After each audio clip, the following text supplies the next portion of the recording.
Hello everyone, welcome to this session on human resource management. This is part 1 of the lecture series on HRM. In this part, I will discuss introduction to HRM.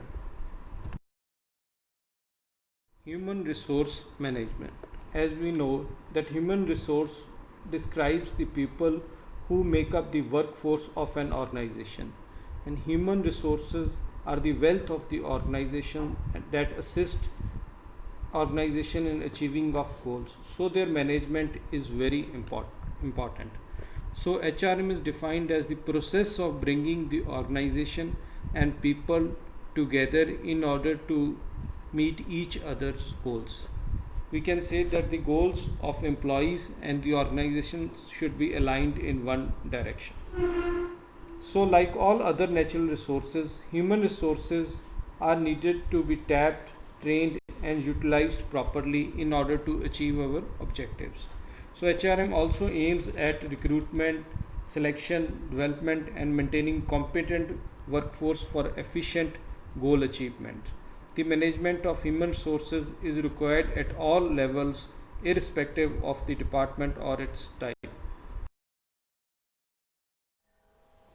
So after discussing the definition, now we will discuss the features or the characteristics of HRM.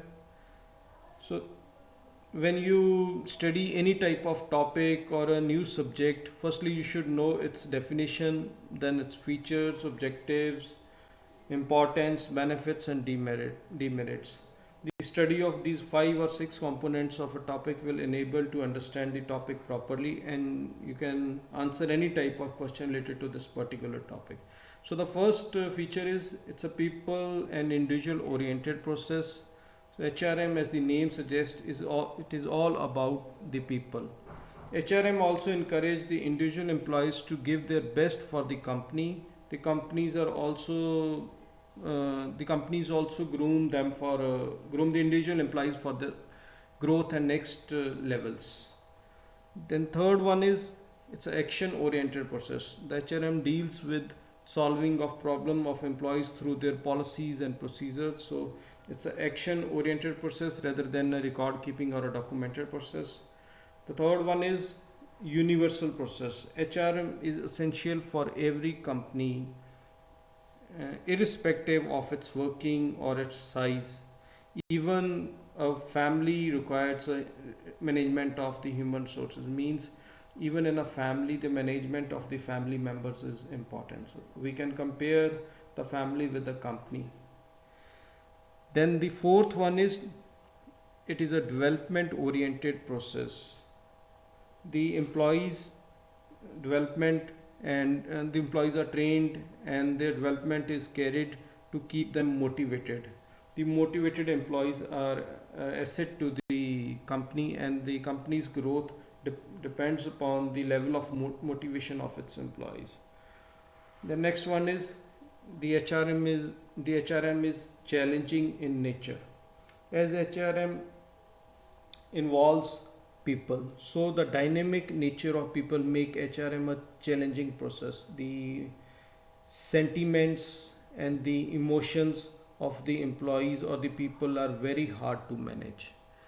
Then the second last one is the HRM is continuous in nature. The HRM is not for a short duration. This process requires a constant check and alertness of human relations and their importance in day-to-day operations. The last feature is integrating mechanism. HRM maintains cordial relations, or we can say harmonious relations between various departments of the organization. So these are the basic features of human resource management. Objectives and functions of HRM. These are very simple, so I will not go much detail into these. Number one is alignment of goals. It means that both the employee goals and the organization goals should be properly aligned. Then HRM helps in assisting the organization in achievement of its objectives. Maintain proper communication between the top management and the employees. It means that the communication between the top management and employee should be a two-way process.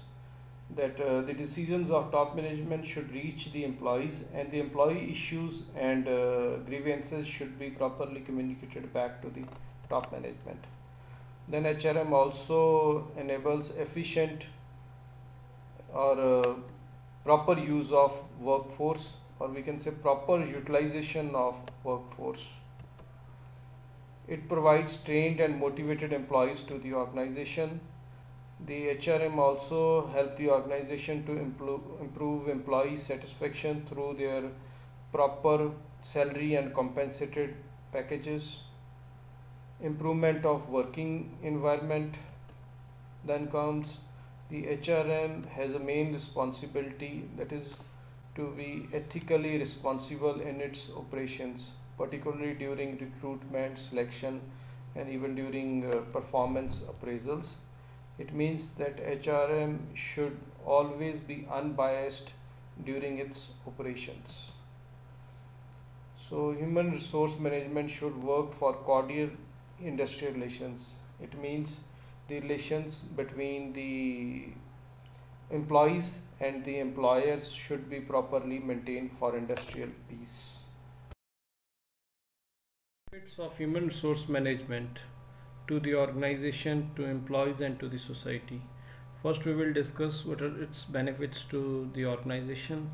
It provides a good quality workforce through recruitment, selection, and training procedures. It enables smooth functioning by ensuring right person at right place, retaining and attracting of good employees by having proper salary and compensation packages, improves company productivity. If the employees are motivated and well trained, the company productivity also improves. Second comes the benefits of HRM to employees. It enables training and development of employees. The employees are trained and groomed for next levels. So HRM plays a very important role in the growth of employee careers. Assist employees in motivation.